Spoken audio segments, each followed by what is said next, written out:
Moin Leute und herzlich willkommen zurück zur Anonymität im Internet.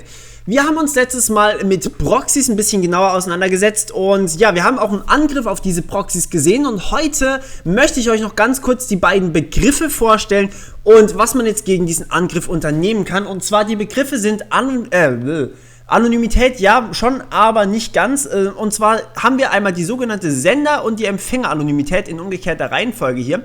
Und zwar, was bedeutet das jetzt hier drüben? Naja, wir haben es letztes Mal gesehen, wenn der Angreifer hier direkt das Paket abgreift, dann kriegt er den Empfänger raus, den Sender raus. Das bedeutet, er weiß, von wem das Paket wirklich ist.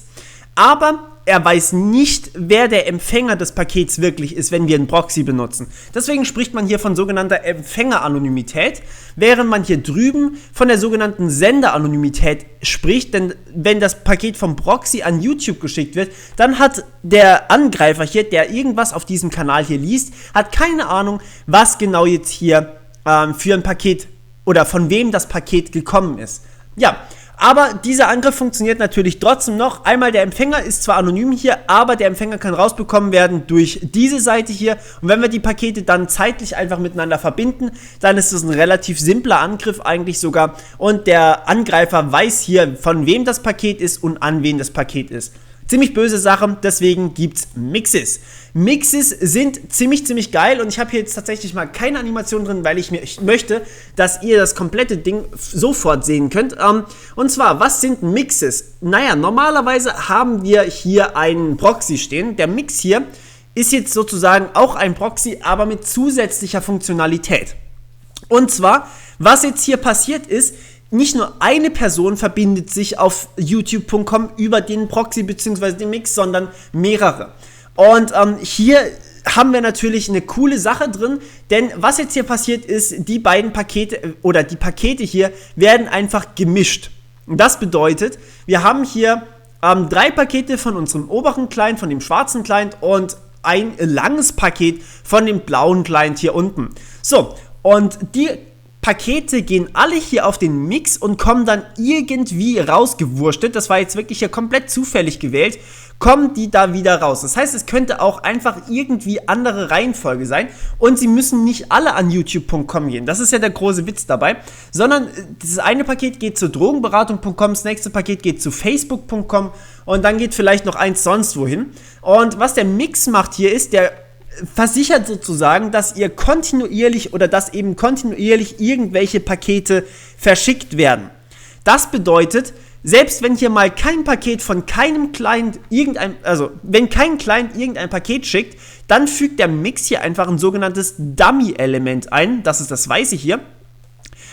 Das heißt, es kommt einfach von irgendwoher, also im Prinzip von nichts, aber ein Angreifer würde jetzt denken, okay, das Paket ist schon ein echtes Paket, der kann das ja nicht unterscheiden, weil man sieht ja als Absender hier immer nur den Mix. Und das Dummy-Paket wird aber von dem Zielrouter, von dem Empfänger youtube.com in dem Fall jetzt, wird einfach verworfen, weil es hier irgendwie nicht sinnvoll ist. Klar, man könnte es auch als bösartigen Angriff werten, aber macht man normalerweise nicht.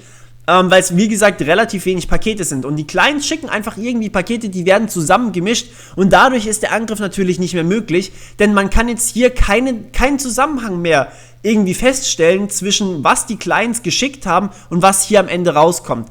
Also das heißt, wenn ich jetzt hier klar alles auf youtube.com schmeiße, dann weiß ich auch, dass die beiden Clients auf YouTube gehen. Aber wenn hier jetzt 50 verschiedene Zielserver sind und 50 verschiedene Clients hier gleichzeitig Daten schicken, dann weiß ich am Ende nicht mehr, welcher Client hat jetzt hier auf welches Ziel zugegriffen. Und dadurch ist natürlich der Angriff von letzten Mal kaputt gegangen. Und ja, wir haben hier eine sogenannte wirkliche Anonymität. In dem Fall jetzt spricht man auch ganz gerne mal von Unverkettbarkeit. Das heißt, keiner weiß, welche Daten hier von wem geschickt wurden, außer dem Mix natürlich. Dem muss ich immer noch vertrauen. Und das ist auch der Grund dafür, warum die NSA so ganz gerne mal irgendwelche Tor-Endnodes ins Tor-Netzwerk einschleust, aber das ist ein anderes Thema.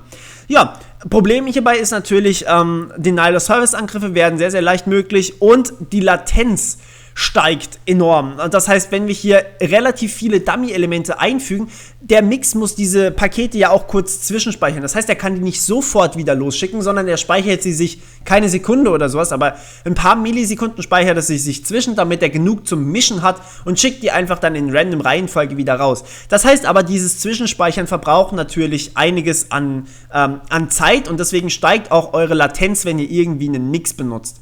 Ja, aber ich weiß nicht, mir ist es persönlich wert, diese Latenz in Kauf zu nehmen. Klar, man muss immer abwägen, möchte man das oder möchte man das nicht. Sicherheit genauso wie Anonymität kommt immer mit einem gewissen Preis und da muss man dann natürlich immer überlegen, lohnt sich das für mich oder lohnt sich es eher nicht. So, das so viel zu Mixes. Ich hoffe, es hat euch mal wieder gefallen. Nächstes Mal schauen wir uns noch Onion Routing ein bisschen genauer an. Das ist das, was Tor macht. Und ja, dann war es das von meiner Seite auch erstmal wieder und wir hören uns beim nächsten Mal. Bis dann, ciao.